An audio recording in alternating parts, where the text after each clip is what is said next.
मित्रांनो नमस्कार, जय श्रीराम.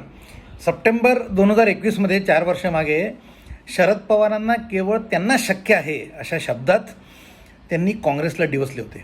ते असं म्हणले होते की काँग्रेसची अवस्था त्या जमीनदारासारखी आहे ज्याच्याकडे आज हवेलीची डागडुजी करायला सुद्धा पैसे नाहीत, पण जमीनदार रोज घराबाहेर येऊन गतवैभवाच्या गप्पा मारत असतो.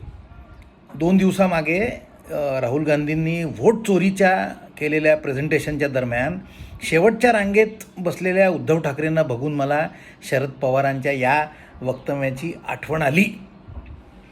असं बघा की यात मात्र फारसे वावगे आहे असं मला काही वाटत नाही, कारण काँग्रेसचे जुने त्यांचे युतीचे भागीदार आहेत, त्यांचे जुने मातब्बार नेता आहेत. त्यांना राहुल गांधींनी समोरच्या रांगेत बसवून उद्धव ठाकरे वडापाव चाणक्य आणि बाळाजींना जर का शेवटच्या रांगेत टाकले असेल तर त्यात काहीही आश्चर्य वाटण्यासारखे नाही. मात्र या राहुल गांधींनी उबाठांच्या केलेल्या अपमानानंतर ज्या प्रतिक्रिया उबाठा सैनिकांनी दिल्या त्या बघून मित्रांनो मला खरंच आश्चर्य वाटलं. म्हणजे आजही किती एंटरटेनमेंट त्यांच्या डोक्यामध्ये भरलेली आहे हे मला त्यानंतर कळलं. मात्र हा व्हिडिओ करण्याला मला कशाला उद्युक्त केलं असेल तर एका व्हॉट्सॲप ग्रुपमधल्या एका साहेबांच्या या प्रतिक्रियेने, ज्याच्यामध्ये त्यांनी लक्ष्मण यांचे हे लेजेंडरी कार्टून टाकले आणि एकेकाळी ही अवकात होती भाजपवाल्यांची असं त्याच्याखाली कॉमेंट केलं. म्हणजे हे बसण्याच्या जागेवरून केलेलं कॉमेंट आहे. हे बघून मला खरोखर मित्रांनो दया आली आणि सहानुभूती वाटली. म्हणजे दया याकरता कारण हे कार्टून बसण्याच्या जागेविषयी नसून भाजप आणि सेना यांच्यामध्ये होणाऱ्या युतीविषयी होतं.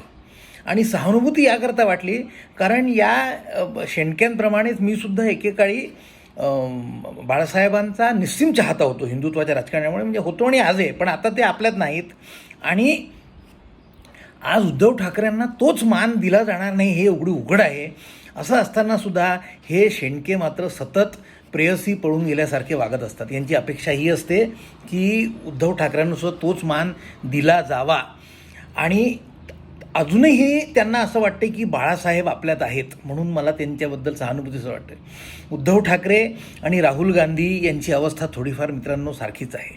किंवा पुलंच्या शब्दात सांगायचे तर दोघांनीही जिथे एकेकाळी फुलं वेचली होती तिथे आज त्यांना गौऱ्या वेचायची वेळ आलेली आहे. शरद पवारांनी 4 वर्षापूर्वी काँग्रेसला मारलेला टोमणा उबाठाला सुद्धा लागू आहे. मातोश्री नावाच्या हवेलीचे गतवैभव सांगत उबाठा आणि त्यांचा भांड गल्लोगल्ली फिरत असतात. आज इथेच थांबतो. व्हिडिओ आवडला तर लाईक करा, शेअर करा, चॅनलला सबस्क्राईब करा. जय हिंद, जय श्रीराम.